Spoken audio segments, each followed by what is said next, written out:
Hey guys, Jason with CV Custom. So, a buddy of mine, Zane over at Hodgepodge Dodge Garage, just did a video on his Loadstar. It's like a 76 record. I was telling him about my 64 Loadstar, and I never did the video, and him doing his video really pushed me to get my video out. So, his Loadstar's from back east, and he kind of showed you how the rust was an issue. So if you saw that video, you'll kind of see the difference in a California truck.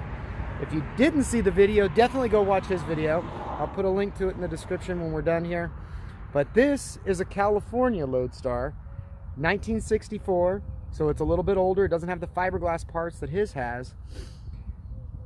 Let's take a look at it. It's been sitting here for a while. Maybe we'll start it this video, next video, I don't know. But let me show you guys around. Okay, so right off the bat, guys, I'm gonna apologize. I got this truck parked out here at the edge of my property by the highway, so it gets a little loud. But yeah, let's take a look right off the bat at some of the spots that he was showing you. Real bad cancer problems. This is a 64, so it's a little older, but it doesn't have near the cancer that his did. On, you know, in that section. We'll take a look in the cab in a second. This has a 26-foot flatbed on it. It was actually extended a little bit on the back end there. The guy that gave this to me, it was actually given to me, used to deliver molasses to smaller dairies and things like that down in the San Clemente, San Diego area. Actually, my father-in-law's cousin, real good guy. But let's take a look inside this thing. Now, like I said, I've had it sitting out here for a little bit, so she's a little dirty, but doesn't have all the problems. She's actually very much intact. All the glass is in here. It's all good. Sorry about the light. Really am. It has been sitting out here for a while, and I forgot I left my coffee. I've been looking for that coffee cup. I picked this thing up a few years ago, so it's been sitting here for a while. Even the back glass is good. Now, if you watched, if you watched Zane's video, he didn't have the 2-speed rear end, and he thought it was kind of odd. I think it's really odd too, because this is a 64, and I've got the 2-speed rear end. It is a 4-speed with an... That's just the e-brake. So my point was, it doesn't have any hydraulics. Yeah, it's really bad. I don't have a key. This is what I've been using for the key. So now there's no battery in it, or if the battery's in there, it's dead or whatever. This thing does run. It actually runs pretty good once you get her warmed up. The guy's kid put a bunch of stickers in the dash. Now I don't have the headliner falling down problem like Zane had, because mine's already gone. So yeah, let's walk around this truck and take a look at the engine. Oh, I guess I didn't turn it off. We're just gonna take the walk. So look right there, that's the 2-speed rear end.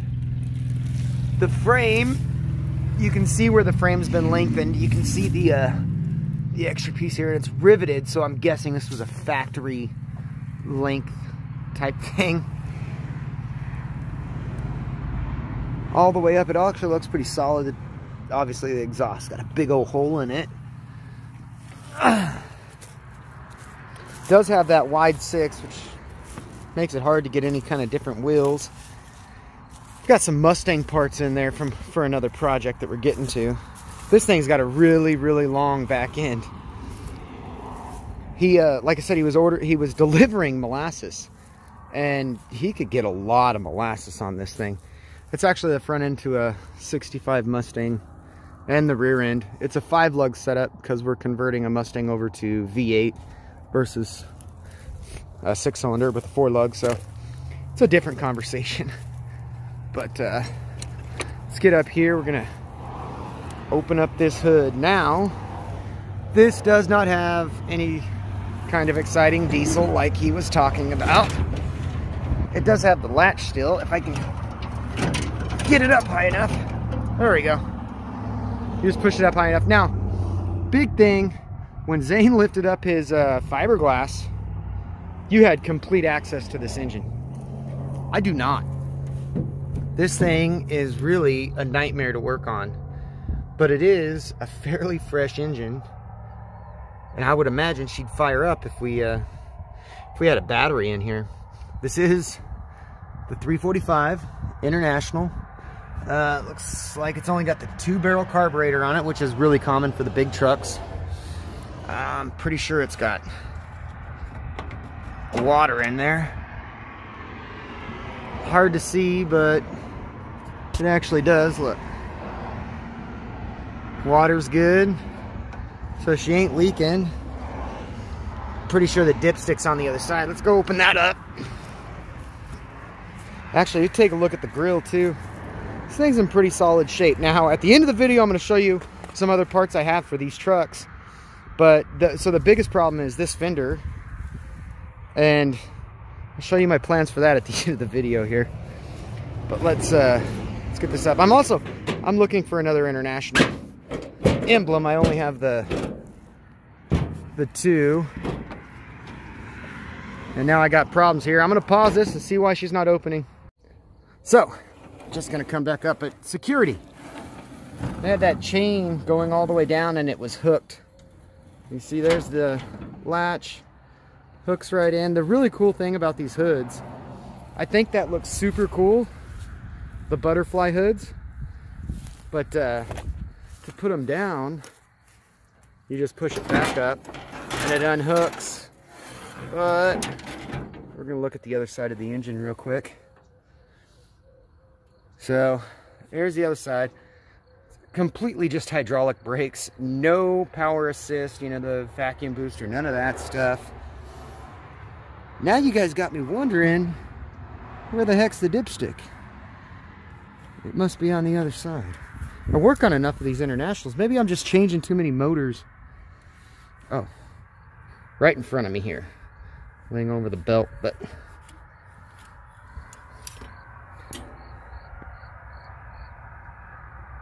wow, can you even see that? I'll set it down. So that oil looks pretty good, and it's fairly full. So yeah, maybe on the next video, you guys, we'll start this dude up. So, you know, we did a video the other day about a good project truck and things like that. Something like this is something to look for. The engine's completely intact. Nobody's removed the carburetor, the air filter. You know, there's fluid in the radiator. There's good oil. This is the type of thing you would look for a good starting project. And I don't know if you've noticed, but the only rust we've really seen has been in this battery tray. That happens because of batteries leaking with acid and stuff. So if you look down here, a little bit of rust. But overall, she's a pretty solid truck. All right, before we wrap up this video about the truck, you guys know I got a lot of International parts, but this is my parts Loadstar. Now, she is not in that great a shape, and that has to do with her living her life on a dairy. That's where you see all the extra surface rust, but the floors are actually still pretty much shot.